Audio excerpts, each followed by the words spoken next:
Good morning from India. My name is Rajkumar. I'm the founding Vice Chancellor of OP Jindal Global University. It is indeed my proud privilege to welcome all of you to the second day of this global virtual conference on reimagining and transforming the future of law schools and legal education. We are moving into the 13th thematic session of this conference on the theme Teaching Professional Ethics During COVID-19. We have with us a very distinguished set of panelists, including deans of law schools, but also higher education leaders. Let me begin by introducing Professor Anna CODY, Dean of the School of Law, Western Sydney University in Australia. We have with us Professor HUALING, Dean of the Faculty of Law, the University of Hong Kong in Hong Kong. My own colleague, Professor FAIZ, TAJUDDIN, Associate Professor of Practice at Jindal Global Law School, OP Jindal Global University.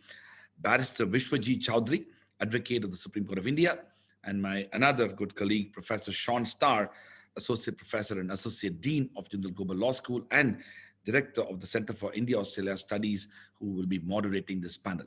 I'm going to leave this to SHAUN to take it forward. Thank you very much. It's a pleasure to be here with you today. I will be first introducing the topic of today's thematic session. And now I'll invite my colleagues who are on the panel with me to say a few words. I'll start with some introductory questions and we'll take it from there. There will be scope towards the end of this discussion for questions and answers. If you have them, please write them on the YouTube channel and I will address those questions to my colleagues on the panel at the conclusion of this session.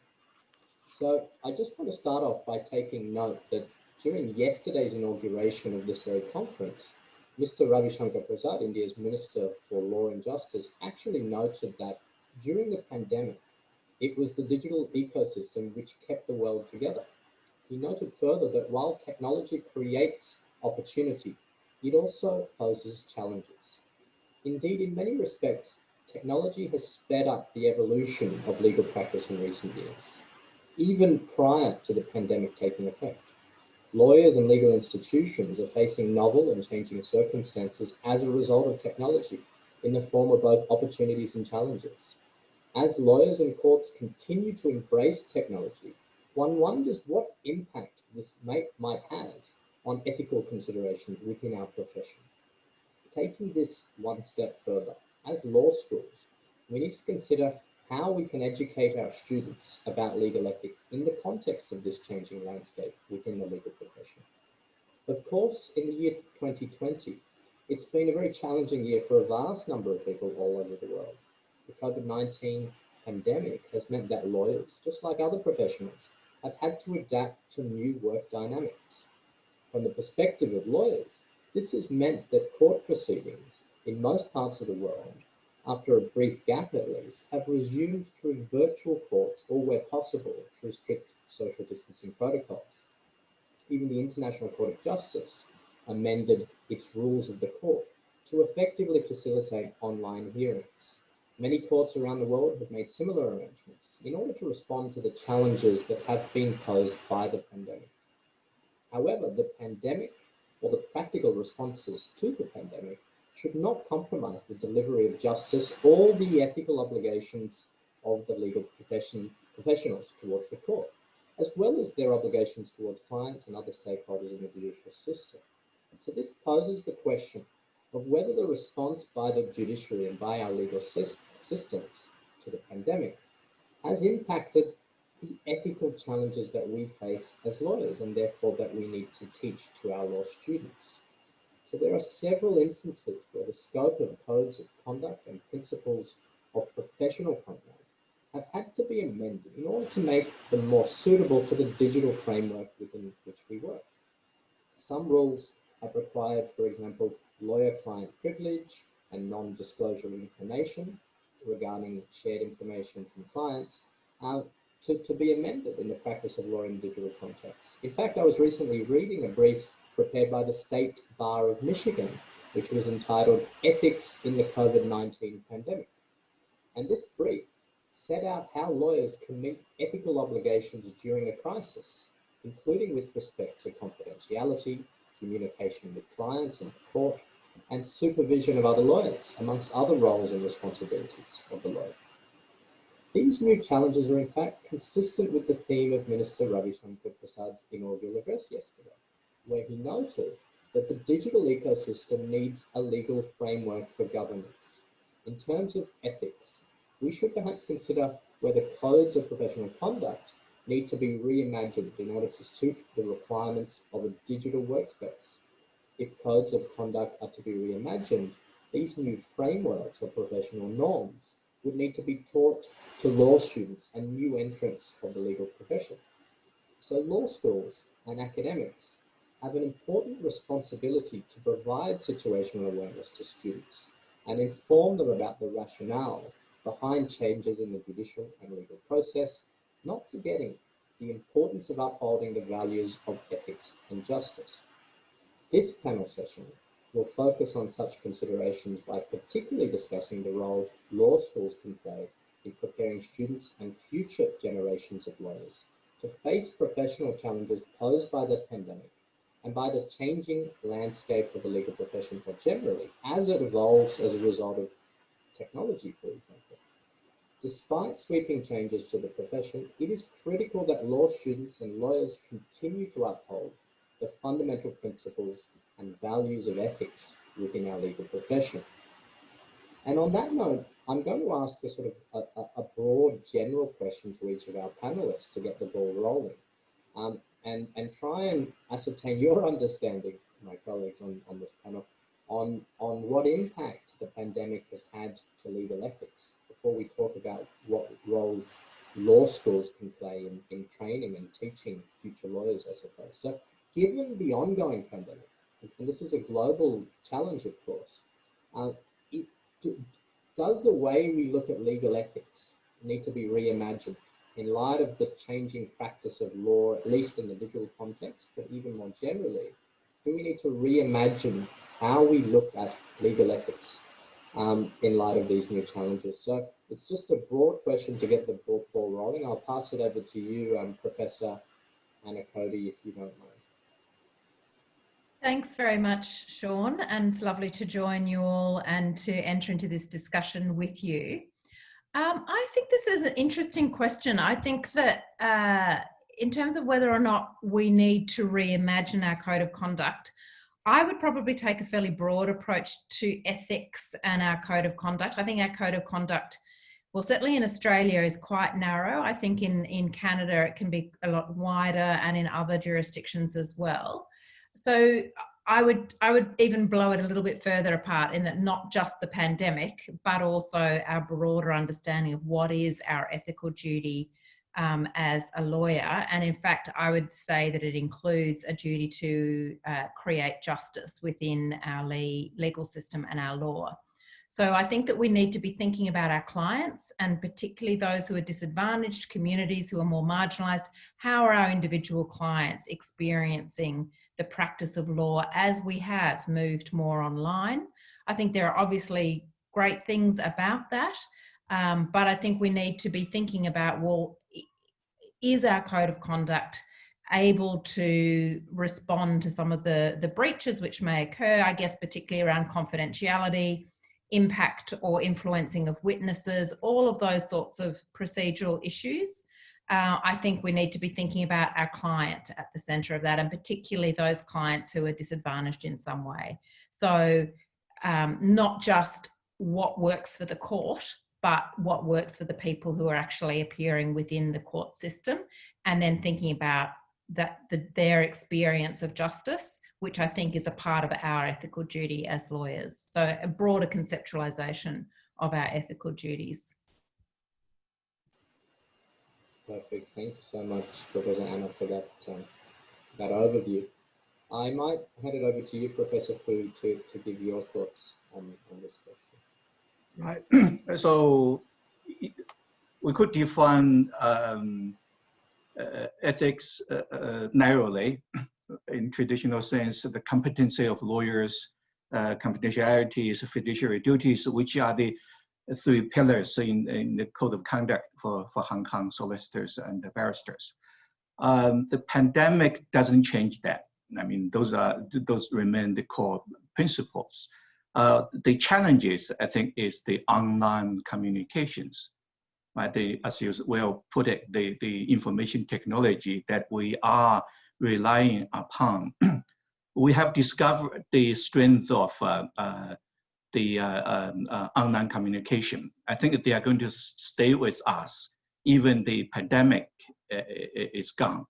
So for legal education, I think the main issue is take confidentiality, for example, right? I think the first question is, can we do a client call using Zoom, given the challenges we have with Zoom? I mean, that's the first question. And now we all work at home. I think in the future, more lawyers will be working at home.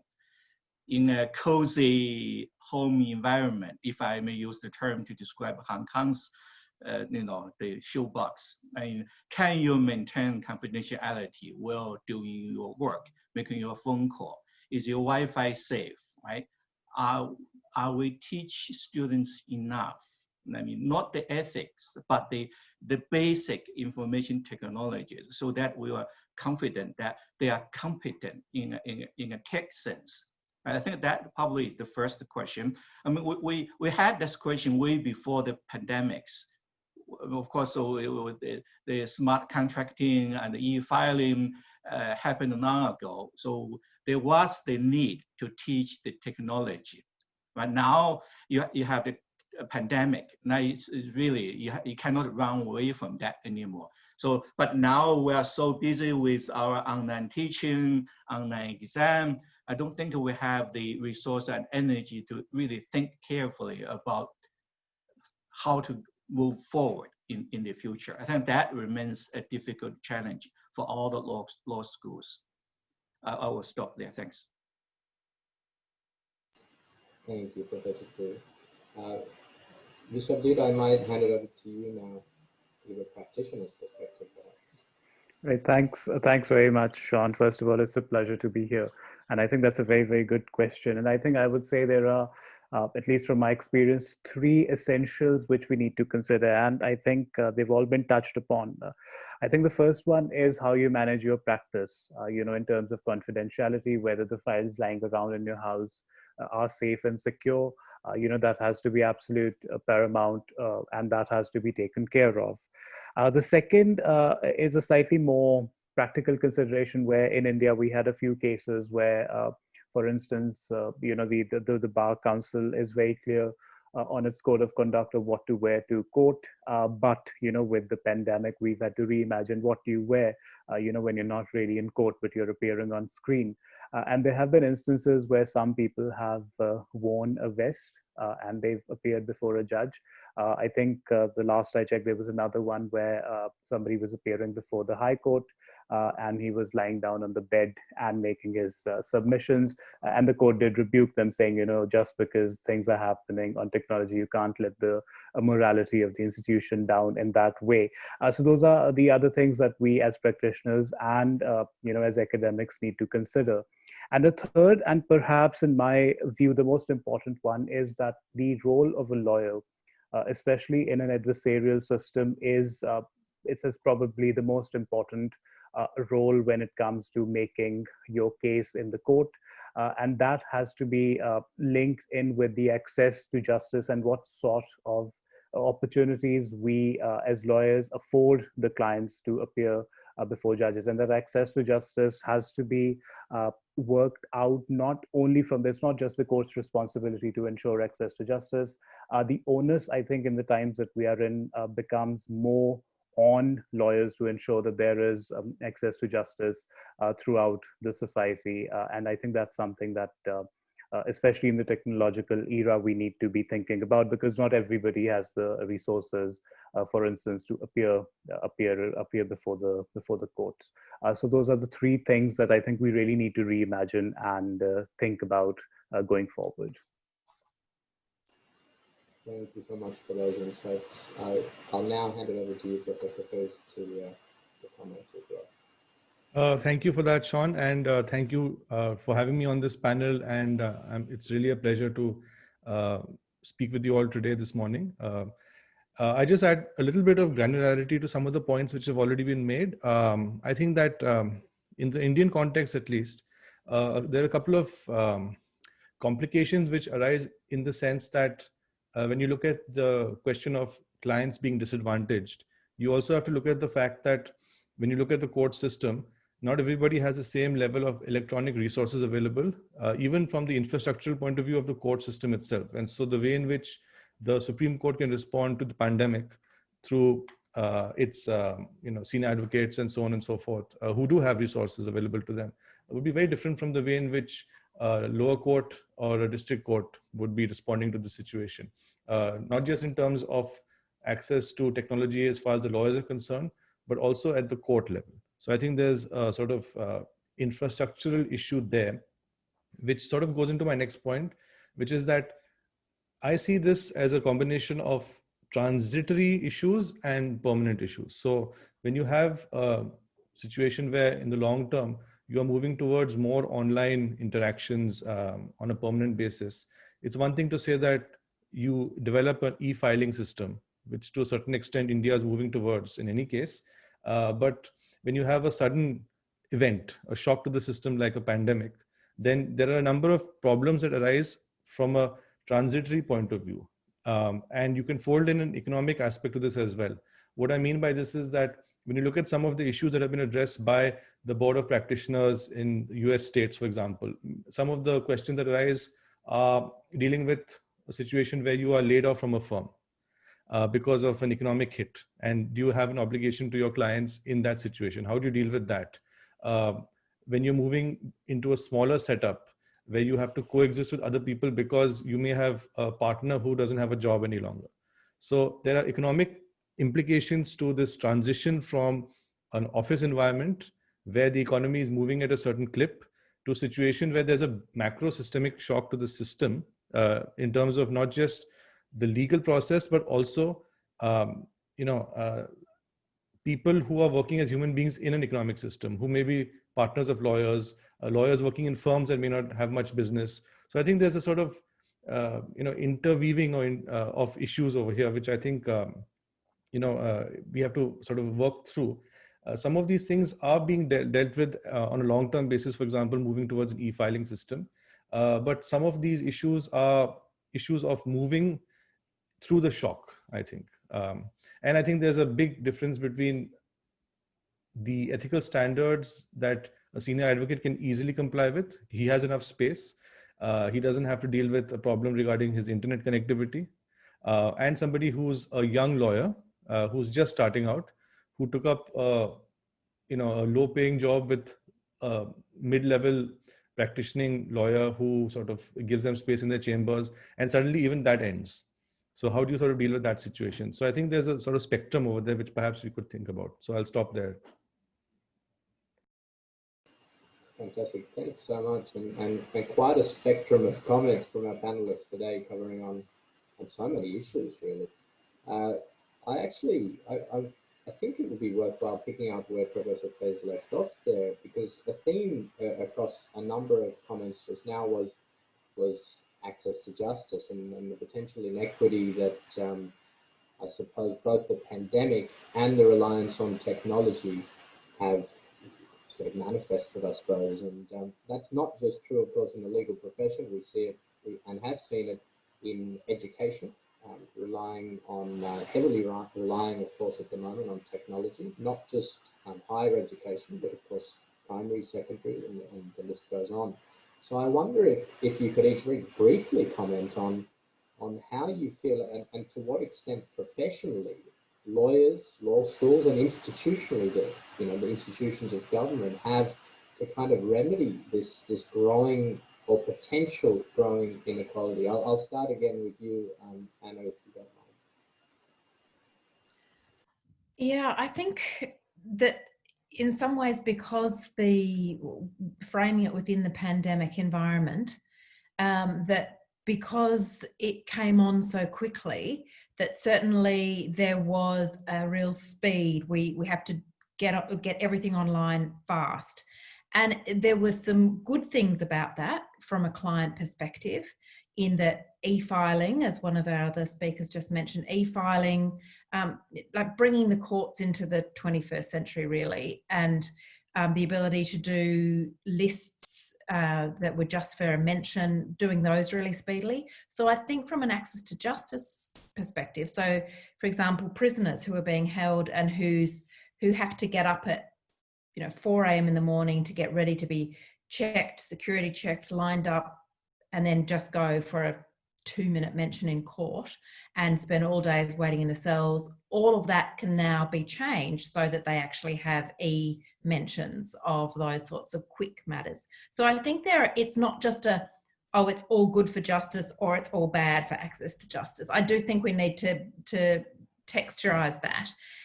So in some ways, I think it has been constructive. My fear would be that because it is speedy and cheap, that we will not return to, I think particularly for hearings and for vulnerable clients, I think, and having face-to-face access to a lawyer is really important for the building up of trust within a relationship. And we do have that fiduciary duty, lawyers to their clients. So ensuring that we can properly exercise that, I think, does rely on having a relationship. And if the relationship is only through electronic means, I think it does impact on the relationship. Of course, you can have a lot, through Zoom. We've all been doing it for many months now, but there is nothing that quite replaces face-to-face contact either. So I think it does have a potentially detrimental impact. And I think that I think there's a temptation, because access to justice issues are always going to be pressured. There's never going to be enough resources to really provide the proper access to justice that disadvantaged people need. So one of the things, for example, that I would be worried about would be, say, in protection visas or refugees, those asylum seekers, where those sorts of hearings might be heard purely online. That sort of development I would worry about. Similarly, serious criminal charges, having hearings that are happening online, that sort of development as well, I would be worried about. So I think there is a role, but I don't think we can see it as a one-size-fits-all type of approach, because I think that will definitely have an impact on access to justice for disadvantaged communities. Thank you, Professor. And Professor Fu, did you want to add anything on top of that? I think just if you could unmute yourself. Right, sorry about that. I think the key question is whether technology would enhance inequality or provide some remedies for it. Right? I think it is context driven. It depends on what type of case I was talking about. For example, the Chinese death penalty case, right? Before the information technology is commonly used, judges would have to have a physical meeting before he or she sign off a death penalty, right? There will be a meeting to hear what the condemned person would have to say. Now it's easy. It's just online 5-minute Zoom meeting. I guess you will never see the body language. You only see a faceless face answer a few simple questions. So in that sense, I entirely agree with what Anna said. Is there are things that can never be replaced by this human interactions. Right. That is what judging is about. Taking out that human interaction, justice it will be very different. Right. So that is an important dimension. I presume access to justice is enduring challenge for all legal systems. In Hong Kong, for example, I doubt there's that much the government can do more given what it has done. I think probably the legal professions, NGOs, law schools could contribute a bit more. If I cross the border to China, then my question will be very different. Then probably I would say the government would have more capacity and could contribute more to legal aid, for example, because the government has been doing so little. So it's really context driven, depends on where we are situated, what are the prevailing issues in the society. Thank you, Professor Fu. VISHAVJEET, from a practitioner's perspective again. Right. So I think a lot of what, sorry, what I wanted to say has already been said about, the unequivocal point that trials are meant to be, to put it in a layman's term, it's meant to be judging people. And I don't think that's possible online, and I don't think there can ever be that there can ever be a replacement for an actual physical trial. But moving to the context in which the courts moved, I think the first thing is that it all happened so quickly that there was not enough time to deliberate, and there wasn't a plan. When all of this happened, so the courts initially just went into complete lockdown, and then slowly and steadily they started reopening. And some of the things that practically happened included, for instance, giving adjournments, giving bail in some cases where the people who were incarcerated were particularly vulnerable. So those were some of the practical things that happened in terms of the technology. Now, there's been a recent parliamentary report, however, which says that even after the lockdown ends, we will maintain some form of online interactions, and many of the cases would be dealt simply online. There's no hint that trials will be replaced by online hearings or anything of that sort. But this is just, as you very rightly pointed out right at the beginning, when you said that, this is just catching up with technology. So for instance, one of the things that's happened is that they've started, they've given permission for court proceedings to be shown live throughout the country, so that the Supreme Court and the High Courts can be streamed live. And I think the positive side of that is that it gives everybody, for want of a better word, it gives everybody a sort of stake in the justice system, where you think that it is so accessible that you could be sitting in your drawing room and seeing what's happening in the Supreme Court and the High Court. And when such big things are at stake, especially in the constitutional matters, I think that's a very, very promising move. Having said that, I will be cautious in replacing the physical hearing aspect of especially criminal trials, and moving forward somewhat cautiously in the other areas as well.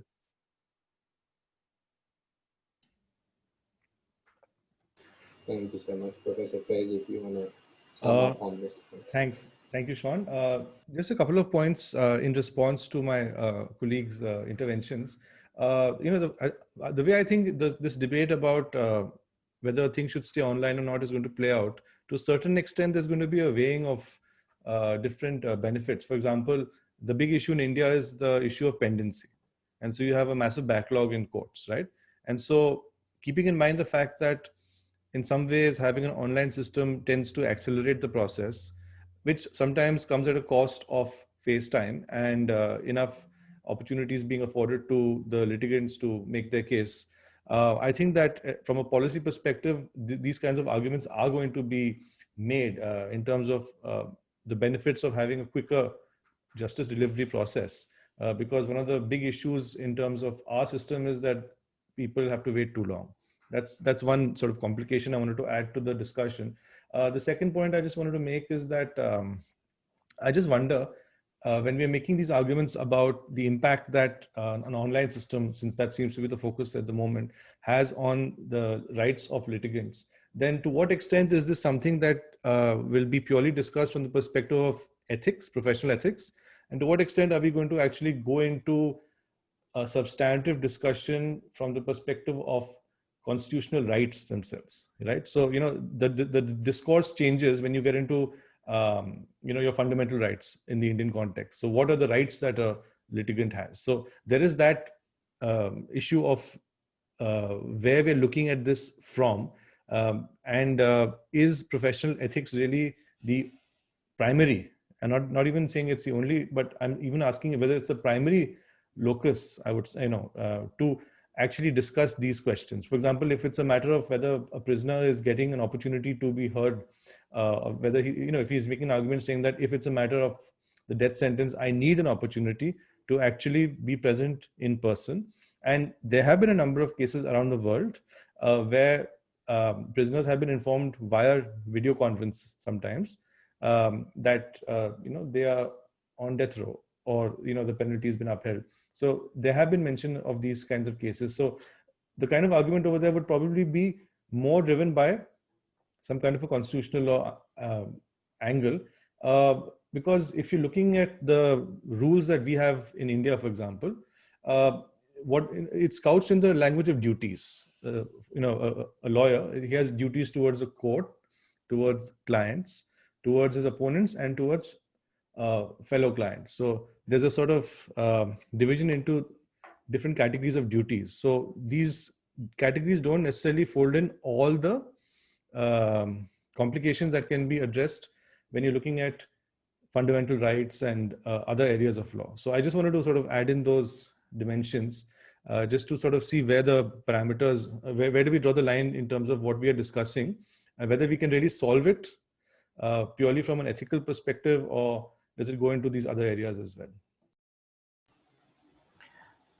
Perfect. Thank you so much. I suppose I want to pivot a little bit, and in light of everything we've said from the perspective of how the pandemic, how technology has changed the profession, how we practice, how that might impact our ethical responsibilities, codes of conduct, etc. What role do law schools have to play in light of this?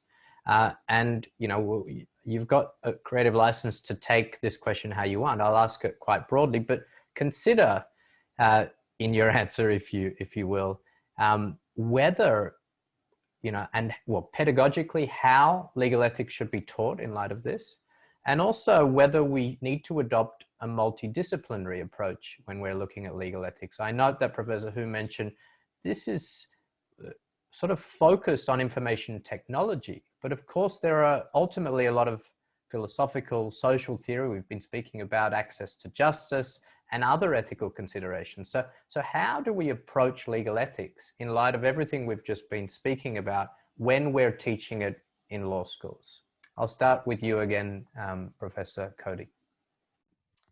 Thanks very much, Shaun. So obviously this is something that I am very dedicated to in the law school, and certainly something that I've written quite a bit about. So I do think that we need to think about how we teach ethics. I think that there's always a temptation to look very individually. So I guess I would make 3 points perhaps. One is that we need to think about what framework exists to enable our lawyers to act ethically. I think it can be too individually focused, and in that way bringing in a more holistic interdisciplinary approach, so a sociological, philosophical understanding of what determines behaviour can actually really help us to think about how we create an ethical legal system and ethical lawyers within that system. The second would be that I think we need to teach reflection skills, that for our lawyers, they need to be able to look into themselves as well and get used to it. So actually be taught how to reflect both on themselves, their own assumptions, their own ideas, their preconceptions, their own racism, sexism, homophobia, you name it. So when we're talking about how to teach our students to be ethical lawyers, I think we need to teach them how to reflect. And Michelle Leering and Tim Casey and various others have written quite a lot about that as well. And I think that clinics and clinical legal education are a great way of teaching ethics because it gives real legal issues and experience in a very structured and supportive environment, so that students can meet real clients and actually have an understanding of the sorts of issues that are going to come up, and that ethical issues aren't removed. I think when you teach ethics as a separate subject, I don't think students realise just how daily and mundane ethical issues are, as well as really big philosophical questions around how do you represent a client with a disability, what sort of empowerment model do you work out of if you're working with disadvantaged clients. So I think that there is certainly a lot of issues around how we teach ethics.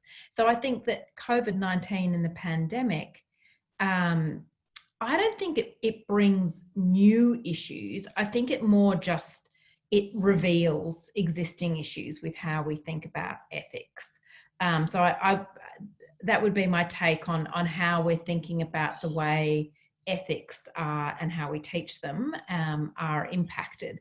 One final point, which I really liked, was that idea of an ethical muscle. So actually getting used to exercising an ethical muscle. And so Mary Gentile talks a lot about that in her work. And so she talks about in business, but, you know, obviously in law as well. So getting used to recognizing ethical decisions and being able to make ethical choices around it, and thinking about the structures that we can put in place to do that. Fantastic. Thank you so much, Anna, for that. Professor Fu, if you could please share your thoughts. Right. I think there are big issues and small issues, right? Small issue, for example, should we teach legal ethics in year 1 as a compulsory course, as the profession is asking us to do, or we leave it to the final year, right?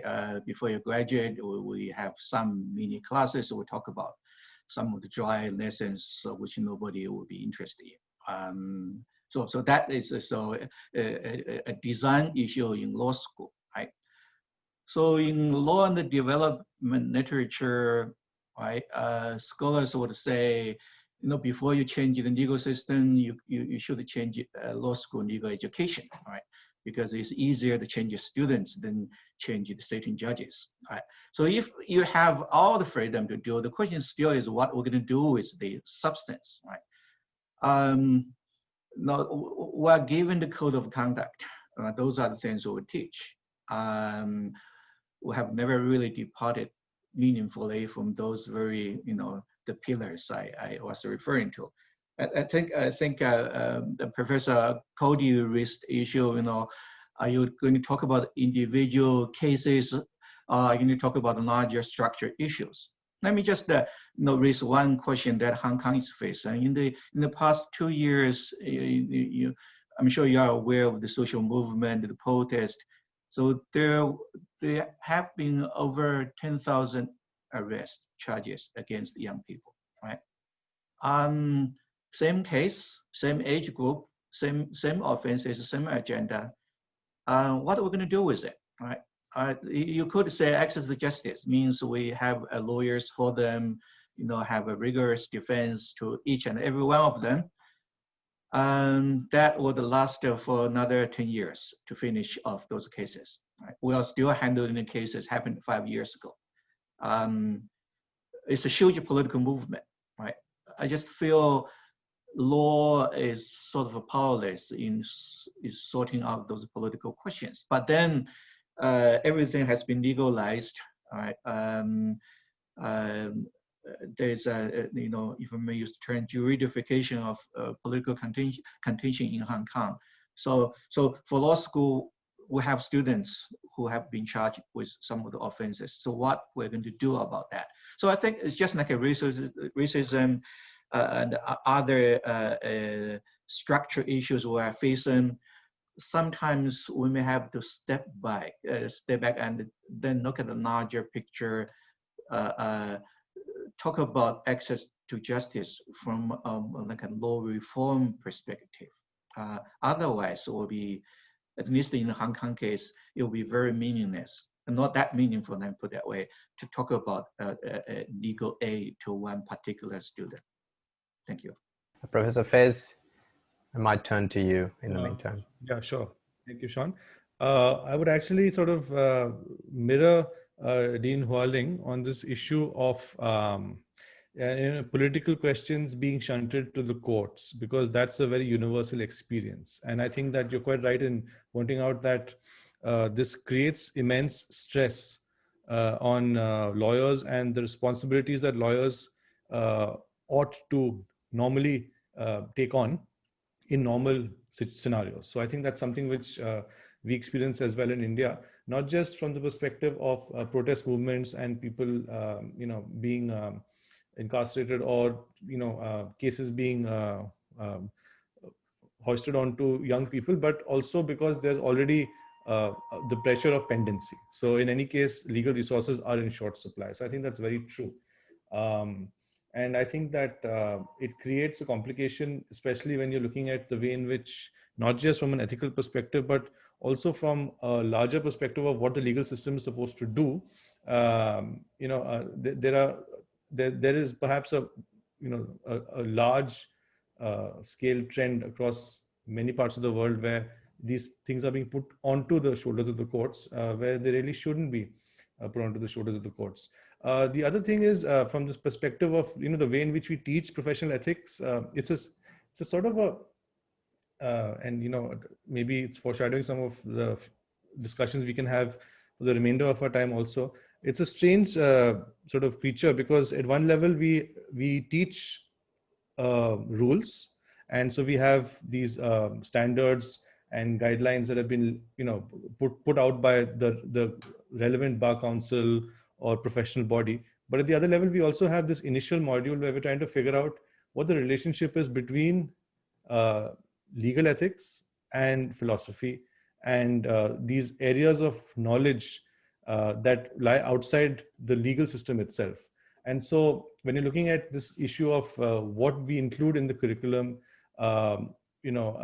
what we struggle with initially is to get the kids to, the students in our classrooms, to sort of grapple with the distinction between,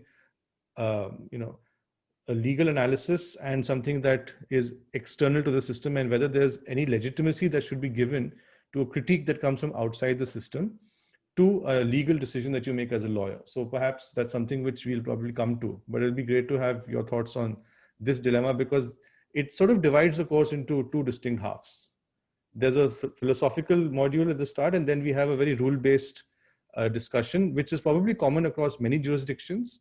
And then finally, we may have these little interstitial issues which are specific to a particular jurisdiction. For example, in India, whether lawyers can advertise or not. These are things which may be issues here, but may not be issues in other nations. So I think that in that sense, the course sort of neatly falls into these different categories. So perhaps we could, maybe Shaun could reflect on that for further discussion. Thank you, Faiz, for that. I'll definitely get back to that. But Vishavjeet, did you want to get back to that final point before we lost you? Yes, sorry, I got logged out. Right, so the three things that I think are absolutely essential in terms of what we are teaching in the law school. I think the first thing is that institutional morality and professional courtesy that are completely non-negotiable and have to be inculcated. I think the second thing is that, what is happening is almost like a problem question that when I was a professor that I would give my students, that, the entire world is shut and courts have got into lockdown. What are the sort of duties of a lawyer in those times? So for those reasons, I think that some level of imagination as well as philosophy is crucial to be used in the classroom. And the third one, and perhaps equally important, if not the most important, is that ability to be a part of the system and ownership of being in the system. Because I think a lot of the students, they come right to the fifth year, they only take law as purely academic subject, which of course it is, but they do not understand the intensity of being a lawyer. And I think that has to be inculcated, because people change and, institutions as well, the institutions change, but what must remain is some principles. And those are what we need to make sure that our students leave law school with. Amazing, thank you for that. And I suppose taking off where both Faiz and you've just left off then, Vishavjeet, the segue goes to, the Q&A. There's been some fantastic questions posted by our listeners, so thank you for sending them across. A couple have actually tied in very nicely with that last round and where we are now in terms of how do we imbibe some kind of creative pedagogy in terms of teaching lawyers or law students about confidentiality in practice, about communicating with clients and the courts and stakeholders, and these underlying principles and duties that have just been mentioned in a virtual context. And in fact, I can tie that in with another one of the questions that's just come. how do we teach or redesign professional ethics in terms of a post-pandemic pedagogy or framework? I know, Professor Fu, you just mentioned it's been a pretty overwhelming year for most academics. And we haven't probably had the time to reflect that we would have wanted to, but now we have the opportunity, at least for the next few minutes, to reflect on what might need to change, what might we need to redesign. There's already been some fantastic suggestions and practical suggestions, but you know, I liked your point, Professor Fu, that when do we teach professional ethics? I learned it in 5th year. Jindal students get taught in their final year as well, but it's not the same everywhere else. When do we teach it? How do we teach it? And how do we redesign the current course and framework in light of everything that's going on? Just in a nutshell. I'll start with you, Professor Cody, again. Thanks very much, and great question. I think that one of the opportunities, I'm very much a first year teach ethics, Professor Fu, because I think it's really important. One, it gives the message that it's important. You can't leave it to the very end, and that it's fundamental to our practice of law and of being lawyers. Because for me, it involves what is a lawyer? What is your role? What is your responsibility? So I think that's why it fits in the first year, as well as the, you know, what are the actual roles. So probably the second half of first year is where I'd go for. How we could do it differently. So I talked a little bit about a clinical methodology, or trying to use at least clinical components within an ethics teaching. If you can't do that, then I think we have an obligation to try and bring in real clients in some way, and practitioners as well, and the diversity of practitioners. And that's the opportunity that we have. I mean, who would have thought that we would be all from all the different places that we are speaking from, sharing our ideas so easily, and being able to be nourished and stimulated by the different ideas and discussion that we're having. So I think students as well, we could draw on that rich international experience into our understanding of our ethical duties and what that means to be an ethical lawyer and to contribute towards justice. So I think that's the potential, is to try and draw on some of the cross-fertilization that's possible virtually, which isn't possible in the just teaching on a face-to-face methodology. Thank you for that, Professor Fu. Right, I don't teach in legal ethics. So as you, Sean, I Googled in the past 2 days. I read quite a few reports, including the Michigan State report. Went to my ethics professor to ask, you know, what are the key questions. No, I think the issue is, I think what Professor Cody said is really important for me. Is we do have lots of experiential learnings. We have a walk-in legal clinic, but for some reason we have never tied those two pieces together. Right? It's experiential learning is for hands-on experiences, nurture public, public interest law spirit.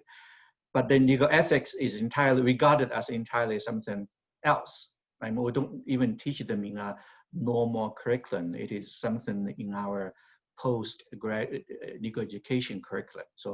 So I think the inspiration I get from discussions really, we could embed ethics teaching into the experiential learnings, right? And so make the teaching more meaningful and also rich. It would have an enduring impact on students in their 4 or 5 years legal study. So that is an excellent way of thinking about teaching ethics. Instead of leaving it to just cases and doctrines, we could have live, real cases, and then we have some embedded discussion on ethics. So thank you for that. Thank you, Professor Fu. Faiz, over to you. Thank you, Sean. Just to take forward the points made by Professors Cody and HUALING, I'll just make 3 points. To take the last one first, from the perspective of looking at an ethical course as a distinct course versus something that's related to everything, all the other courses that you have in law school, not just clinical courses, but perhaps something to be explored in a more serious way, in a holistic fashion, would be to look at folding in an ethical component in most disciplines taught in law schools, at least from the perspective of the hard law subjects, each of which may have an ethical aspect. So I think that's something to think about, because it goes back to the discussion that Dean Cody was just having, which is, when do you teach ethics? At some level, we in law school here have ethics as a final year course. That's what the course I teach. What ends up happening is that the way we pitch the course is to say to the students that, okay, you've got a sound understanding of these areas of law over the last 5 years, but you haven't really had an opportunity to step back and think about what it means to be a lawyer.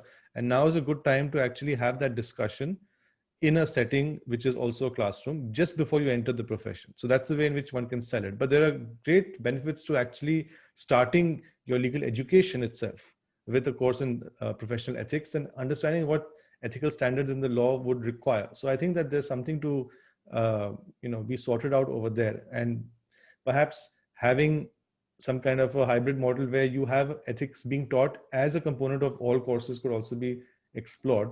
The biggest issue that we have in terms of dealing with these students is to address there's a sort of built-in cynicism about the legal system that militates against them taking an ethical course as seriously as perhaps they could. Because what ends up happening is that they're sort of deeply cynical about and in some ways prematurely jaded about the legal profession. And so what you need to do is get them involved by highlighting the areas of reform that are taking place on a live basis. And one of the ways we deal with that is to highlight current developments. And very often these developments in terms of reform in the practice of law are driven by young lawyers like themselves.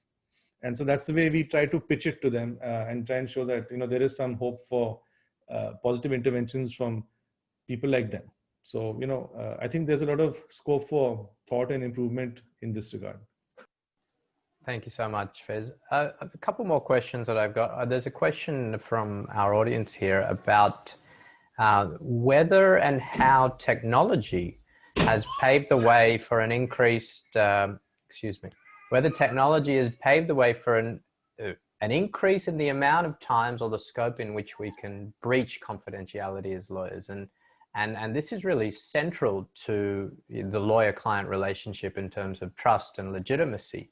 So how do we kind of mitigate that, and how do we teach that in a law school context?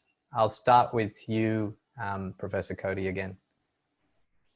Thanks, Shaun. And I do think it's confidentiality is the one that really does spring to mind, because as one of the other panelists was saying, when we are working from home, I'm at home now, the ability to have client files, or when if I were having a conversation, I actually volunteer in a community legal center, but when I have a conversation with a client, whether I can be overheard by my children, by family. So there is, and obviously if you have separate space, that makes it easier, but if you don't, then it's very hard to actually maintain that confidentiality for the client. And many of us don't have that luxury of having a separate office space, for example. So I think that there are real issues attached to it. So I think all we can do is try and identify them, name them, see what solutions are available, and work with that. And then I think that confidentiality as well works in terms of hearings and when we actually get into legal proceedings as well in front of a court. So how we teach it, I think that is a challenge, and I think that's something that will grow as we're getting used to this way of working. I think as well as we're moving more to e-files and e-filing, electronic document use, and the lack of paper, in some ways that's not so much the breach of confidentiality of having papers lying around, well certainly in our system, but I think we're still on the cusp of that transition as well into more electronic versions of client files. Thanks so much. Definitely an evolving issue for everyone in many respects. Professor Fu, did you want to add anything to that? Not really, except just we don't know whether the e-filing is safer or not than the traditional practice, which is that we don't say because it's just so new. Thanks.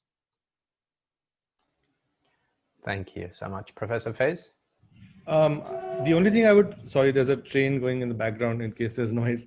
The only thing I would add on this issue is that, one of the sort of complications that arise as a consequence of, these electronic hearings and online hearings and the lack of human interaction is the pleasing reduction in the potential for corruption and graft.